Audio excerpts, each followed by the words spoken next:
Auto sales for the month of December are out, and JSW MG Motor India recorded the best ever December with a year-over-year growth of 55%. The auto major sold a little over 7,500 units in the month. Leading the charge was the company's robust performance in the domestic market with its pack of electric vehicles.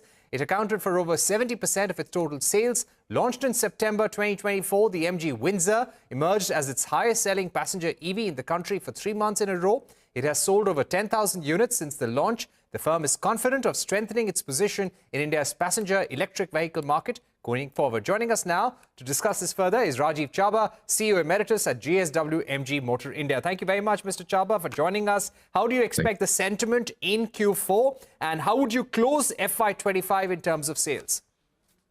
Yeah, so thanks, Parikshit. The Q4 was pretty good for us, especially in MG India, because we had launched Windsor, and as you said, that we have done record sales of 10,000 cars in 3 months. So it ended up pretty well for us. Overall, for industry perspective, the sentiment was pretty good in the Q4 because of Diwali initially, and then December because of the calendar year closing. A lot of sales promotion schemes are there, and customers are in the market for the deal. So overall, in terms of retails, last quarter has been very good. Obviously, some stock adjustment takes place also from the manufacturer's perspective. So the wholesale numbers probably may be different from player to player. But as far as we are concerned, for us, December was all-time high for wholesales, retails, delivery, as well as Vahan registration. So we are pretty happy on that account. All right. How do you give us...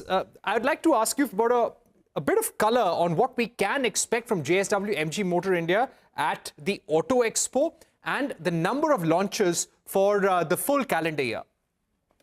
Yeah, so as Mr. Sajjan Jindal, our chairman, had announced a few months back that we definitely want to enhance our portfolio, and we want to keep launching one new car in 5 to 6 months' time. So we'll stick to that announcement. And in Auto Expo, we are definitely trying to show a few cars as concept, as well as gauge the reaction of consumers towards what should be the proposition if we have to launch those cars. Right now, I won't be able to tell you exact what kind of car we are going to display, but definitely, like last time, we expect to garner good attention from consumers and showcase our best. In terms of NEVs, new energy vehicles, we are pretty strong. As you know, like December, 70% of our sales was EV. So we'll continue our impetus on EVs.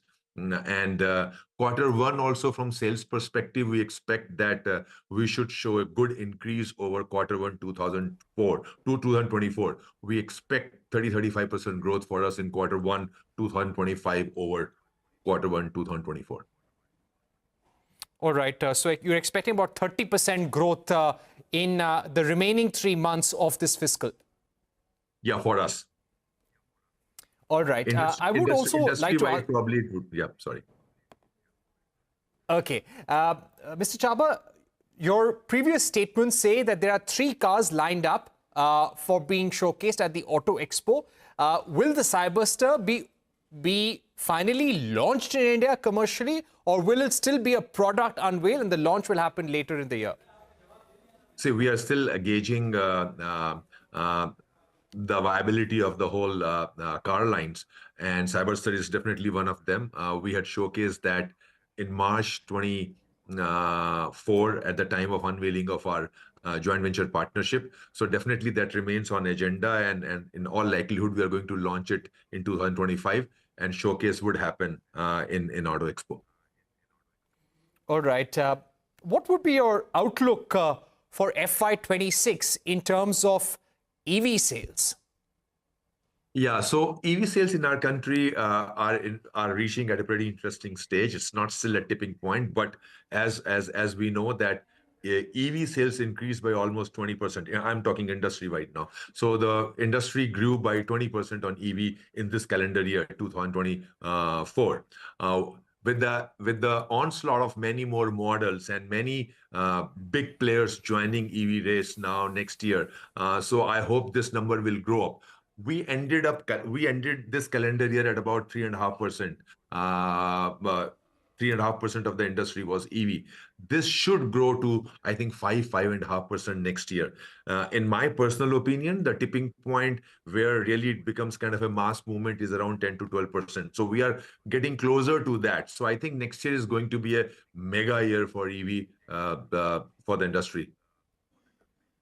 Right. So you're expecting car penetration to go up to 5% in FY26. Now, what we are also seeing, and this will probably begin from the Auto Expo, is a major price war among EVs in the country. You've got the Creta EV, you've got the e-Vitara, you've got the Sierra EV, and I'm sure you would say more the merrier so that the market becomes bigger. There is more competition. Everybody is encouraged to bring new products. But do you feel that FY26 will be a year when we will see very strong price parity between EVs and ICE in the market? So that's an interesting point. The price parity is getting there already. Like, if you look at Windsor as an example, and if you look at what would have been the ICE pricing of Windsor versus EV, I think we are almost there, and that's why it has been lapped up by consumer. The whole proposition is pretty strong.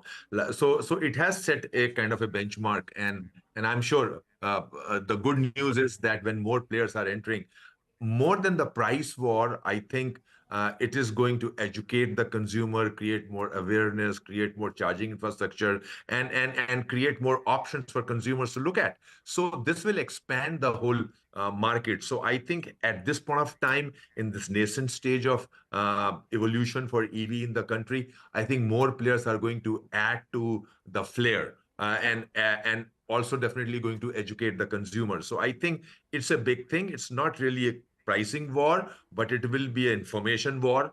It will be awareness war. And that's what I think is going to help the industry. Right. What do you still feel will be the sweet spot for electric vehicle pricing in the country? You've said the Windsor has set a benchmark. Considering now you've got all the mainstream OEMs launching EVs, and this will be rolled out starting this month. What do you think will be the best price point or the sweet spot for EV penetration, where it will see the highest adoption? I think it's tough to answer because every segment, every size of the car, and size and the battery and the charging capacity of the car will decide the price point for that particular segment, if I can call it. So I think this will evolve. There are cars already right now below 10 lakhs of rupees, but they are not doing that well. Windsor is 15.5 to 17.5 is doing well. So there is no sweet spot at this point of time, we can call it. But India typically is a price sensitive market. So in my opinion, the pricing point will remain between 10 lakhs to 20 lakhs. If somebody can offer a very compelling offer less than 10 lakhs, that also would sell. As an example, our Comet is less than 10 lakhs and we are doing 1,000 cars a month, which is a pretty good number. And Windsor at 15 to 18 lakhs, 15.5 to 17.5 precise, we are doing 3,500 cars a month. We did 3,700 cars in December, and in fact, there's a more than 4 months wait list for us right now. So if we can produce, we can sell around 4,000 cars at that pricing point. So I think it's not one straight answer, the sweet spot, but 10 to 20 lakhs will remain volume segment in our country for ICE as well as for EV. Right. What about hybrids? What would be your plans towards launching strong hybrids in the country? Yes, you will launch new EV products, but will there be conventional ICE products, hybrids which we'll also see from the MG stable? See, as we have announced in the past, and our chairman has announced that we are looking at all the options. Definitely, there would be ICE offerings from us, the new offerings, as well as we are looking at hybrids, all kinds of hybrids and EV. So it's not that we are going to focus only on EV as we go forward. We will have a combination of all the products depending on what the consumers require. Finally, sir, when it comes to the global market right now, we are going to see a very volatile geopolitical environment. Donald Trump is going to check into the White House on the 20th of January. He's threatened tariffs against India. How do you see the atmosphere and how will this impact the EV industry? Would you like to set out some challenges for the EV industry in the country for the calendar year 2025? So I don't see impact because of that policy, whatever that hypothetical policy would be on India as such. India, I think, remains pretty insulated on the auto side from that perspective. Overall there will be impact of different kinds, but on the auto side, I think main thing is we are going to depend on the GDP growth of the country, which seems to be pretty remain in a solid stage. Yes, one thing I would say as far as our country is concerned, I think if we need to increase the motorization in the country, and which basically impacts the employment as well as the contribution to GDP, I think it is, I think, is a time to look at the whole taxation structure in a different way, in my personal view. The way it has been done in the last many years is that taxation structure is based on the length of the car, ground clearance, engine CC, and petrol and diesel. Whereas the requirement right now from country's perspective is that you need those technologies which can substitute the oil, basically reduce the oil bill, reduce the environmental emissions, and improve or reduce the cost of ownership for the customer. So what is good for the customer, what is good for environment, what is good for the country? I think that's what.